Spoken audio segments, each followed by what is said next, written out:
নমস্কার বন্ধুরা, তোমাদের সাথে একটা ছোট্ট আনন্দকে শেয়ার করছি। দেখো, আমার বাড়ির সামনে রান্না হবে। এই যে দেখছো আমার হেয়ার ফ্রাইটা দেখে ও ভাবছে এটা কি?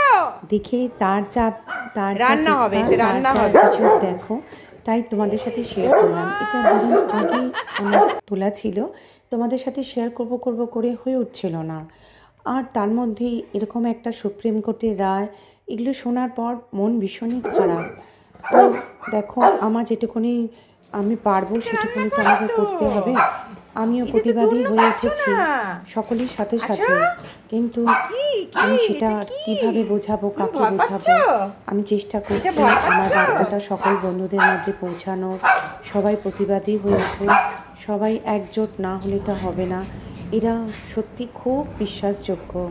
এদের সাথে এইভাবে মানা যাচ্ছে না, মানতে পারছি না। এই দেখো, হাবলু এটাকে ভয় পাচ্ছে। মানে কাঁদবো কি বলবো আমি কিছুই ভেবে পাচ্ছি না। হাবলু তাই ভয় আমার পাচ্ছে, যারা এটা কি? বন্ধু, যারা এটা দেখবে, যারা পশুপ্রেমী, তাদের প্রত্যেককে বলবো তারা প্রতিবাদী হয়ে ওঠো। ও বুঝবে না, বন্ধ পরি করো। বুঝবে না। সুপ্রিম কোর্টের এই পরি রায়টাকে দুষ্টু। তোমরা কি বন্ধ হয়েছে করার গল্লু? চেষ্টা করো। কি আমিও হয়েছে আছি গুলি? তোমাদের পাশে কি হয়েছে বন্ধুরা। গুলি? তোমরা এই দেখো জানলা দিয়ে কি একদম করছো? প্রতিবাদী করো। দেখছো এটাই কাকে তোমাদের দেখছো মধ্যে গুলি? বার্তা পৌঁছালাম, আর তার সাথে